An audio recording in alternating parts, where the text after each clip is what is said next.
A viral reel on Instagram postulates that in about 100 years, all of us in this room will be dead. Strangers will move into our room and we will be forgotten. The reel also argues that how many of us even remember the names of our great-grandfathers, right? Barely any one of us. And we'll probably have the same fate. It's a bleak picture of existential dread, isn't it? The kind that springs out of nowhere, catching us off guard when we're having a smoothie or having a coffee. It puts everything that we do into this big black box titled, why? Why are we doing this? What's the point? And more importantly, in these times of war and fractions, it's easy to say that nothing matters at all. Just existing is good enough. I can't entirely disagree, because just getting up in the morning and holding your toothbrush across the hard, bumpy footpaths of life is good enough. It's brave enough. But there is another approach which we cannot discount. It's what the late American Nobel laureate in literature, Toni Morrison, said when she was also similarly grappling with these questions that, why am I doing this? Why am I creating? Her friend shook her up and told her that this is exactly the time when we need artists.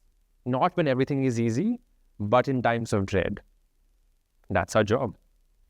As Morrison points out in the same essay in which she recounts this incident, that for centuries, people have turned to stories for survival and to reclaim their humanity. They've written novels in prisons, they've worked through the Russian gulags, the whole deal. When practically awaiting her death, Anne Frank, who we all know about, she wrote in her diary, and I quote, that I can shake off everything as I write. All my sorrows disappear and my courage is reborn. Isn't that fascinating? For Anne Frank to say that writing literally makes her sorrows disappear. I'm Arman Khan, and I am currently working as the executive editor at Vogue India. And while I don't report from war zones, I have found that stories can, in fact, save us in quieter yet equally powerful ways. So while I might not possess the grit of those Ukrainian journalists at Mariupol, or writers like Alexander Solzhenitsyn, who wrote even from the deep, dark chambers of Russian gulags, and obviously I don't have the resilience of Anne Frank and millions like her. But like I said, over the years, I have come to see that storytelling and stories, they do have a way of saving, perhaps not in the way we immediately think of, but in ways just as powerful. So today morning, I will share 3 stories with you, and I'll make it very brief, that inspired me and that show us the power of stories. The first one is the story that I wrote myself for last year's issue of Vogue India. It was a story documenting the weavers of Gujarat, because it was a craft special issue. So the story was on the weavers of Gujarat. It began as a very simple story, and it's a region that I've visited only twice, and both times been in absolute spiritual awe. Because in this dry, arid world where nothing grows, a place where salt farmers, who are known as agariyas, they work in such dire conditions that literally from their legs, water leaks out, because they're exposed, those feet are exposed to highly saturated and hot salts. But their clothes, explosion of colors, their clothes and their homes, known as bunga homes, you will see colors crisscrossing all across them. They are filled with mirrors that reflect your smile and theirs. Now, one such weaver I had the honor of interviewing was Champa Siju Mangaria. She told me how she takes pictures of the landscape of Kutch in her little smartphone, and she juxtaposes those geographical landforms onto her beautiful Kutchi saris and even wall art. When she was pregnant and she couldn't weave, her husband, by the way, who knew nothing about weaving, could see how much it hurt Champa to not work, to not weave, because she was pregnant. So he sat on the handloom himself and took directions from her, from the wife who he loves the most in the world. And he loves her so much that he drove all the way by himself from Kutch to Ahmedabad airport to deliver us, by us I mean Vogue India, a sari of hers that we wanted to exhibit at our Forces of Fashion exhibition. Another weaver, Raji Murji Loncha, found meaning in weaving when she practically gave up on life after her husband's passing.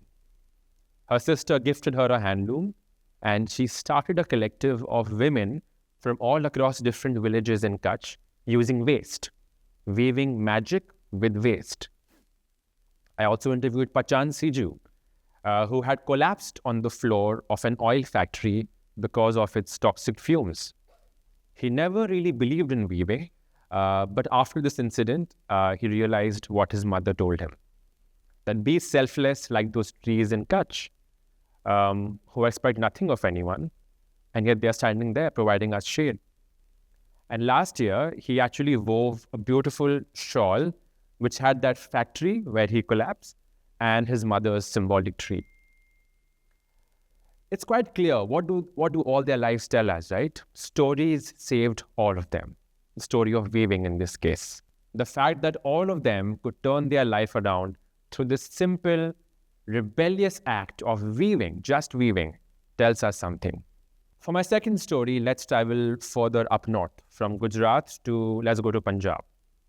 So please visualize everything you associate with Punjab. What do you associate, right? You associate all the cliches, sowing wheat stalks and Diljit Dosanjh and Shubh, and the kind of bhangra that makes your heart sing, and kulcha soaked in ghee, and lassis, and, maybe trucks whose horns mimic songs from Dhoom. It's a wholesome picture, right? But that's not the Punjab I discovered 2 years back during my time at Vice when I visited the state. It was the Punjab, interestingly enough, of a particular group of men with sadness in their eyes, frustrated, and ranting in a WhatsApp group. A common denominator binds them all together. And the case is this. The husband and his family, they fund the woman's education in Canada, the wife's education in Canada, with the hope that she will get a permanent residency there. But then they don't hear back from her. She disappears. She blocks the husband. And in some cases, she even finds a new partner there. Quite startling, right? On the surface, there's a very clear villain here. Who's the villain? The wife. Because we might all be thinking right now that, of course, she's cheated them, she's looted them. It's a breach of trust, plain and simple. That's what I thought too, which is why I even began writing this story. But what if I tell you that you are right about the cheating and looting part, but the women are not entirely in the wrong? It's not a puzzle. As I delved deeper into the story, entering their WhatsApp group, which is, by the way, called TEDxIMTGhaziabad Pirit, which means victims of fraud, I spoke to sociologists, bureaucrats, and the people who, by the way, run a group to help these men get back on track. And a slightly more nuanced picture emerged, which is that not all women in rural Punjab see marriage as their end goal. In fact, it's quite commonly known in rural Punjab that the chances of women clearing IELTS and getting a job in Canada are much, much higher than a man's. So when they go to Canada, through sheer dint of their hard work, why will they want to go back to that same dreary life? Would you go back yourself to a smaller, narrower way of living when you know for a fact what your talent can achieve? I'm sure some of us have mothers in this room who have felt this too, right? When they've had to give up on a flourishing career after their wedding or after we were born. And of course, by the way, the number of men in Punjab abandoning their wives when they move to Canada is much, much higher. There is no comparison. So one way of looking at the story is to think about cheating. It's a story about cheating. And another way is that all of us are entitled to better lives. These women saved themselves from being forced to live life in an Excel sheet template of routine. And they certainly refused to fit into the cliches of Punjab that all of us were visualizing a couple of minutes back. They wrote their own story, probably stumped over a few moral and ethical standards along the way, but dare I say, gained freedom. On one hand, you have Champa's husband, who I was telling you about, who sat on the handloom when she was pregnant, who drove 7 hours to give us her sari. And on the other hand, you have these men. who are quite surprised that the women in their lives have the one thing they probably never thought they would have: a voice. Which brings me to my last story. This is a personal essay I wrote 2 years back about a question that had forever troubled me. How am I a Muslim queer man? When in fact, these two things are quite antithetical to each other, right? I attempted to find an answer to that question in an essay for Vogue India, barely days after I had joined the team. And it brought up many memories of falling in love with the Quran when I was memorizing it as a 6th grader, of that first crush in school over a straight boy, as is the case always, of a poem by Hafiz, which spoke about queer love being so distant from the real world that it can only exist in the heavens. The solution was simple.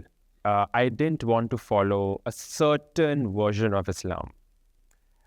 My queer life was my own, and so had to be my God.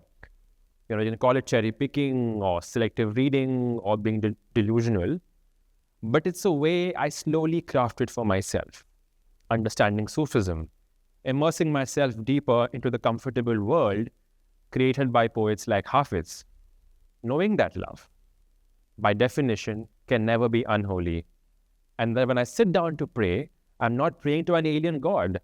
I'm praying to a God who already knows who I am, who already knows what makes every sinew and bone of who I am.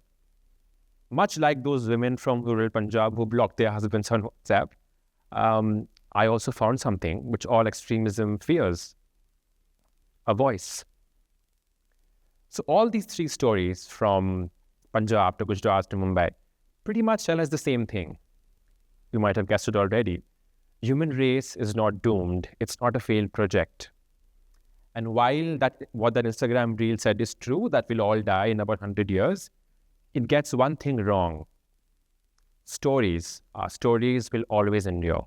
For example, through the submissions-based platform Museum of Material Memory, it's on Instagram, do check it out, led by oral historian Anshul Malhotra, readers bring alive the smallest of objects from pre-partition times owned by their grandparents. There are old letters, sometimes a lock, a sewing machine, an aluminium sipri, all nearly as old as independent India. And the endless stories associated with these objects are phenomenal. We all know that Franz Kafka wanted to burn down all his stories, but his friend Max Brod ensured that they survived. The weaver from Gujarat, Champa, her story will never die because it's part of Vogue India's permanent collection. Bandi, who's a pseudonymous writer from North Korea, we don't know who that person is, but it's a guy, or I don't know, we don't know. He or she or they live in Korea, and they wrote, and they still write, short stories about the regime, critiquing the regime. And obviously Bandi assumed nobody will read it because, it's in North Korea. But Bandi's manuscript was smuggled out of the country and published for the world to see in the form of the novel, which is in English called The Accusation. And of course, how can we forget that Anne Frank's diary, which we all know so well and from which I read the excerpt earlier in my talk, it also survived by the valiant efforts of her Dutch helper Mayeb Gijs and Anne Frank's own father, Otto Frank, who published it. So you see, it's an endless list.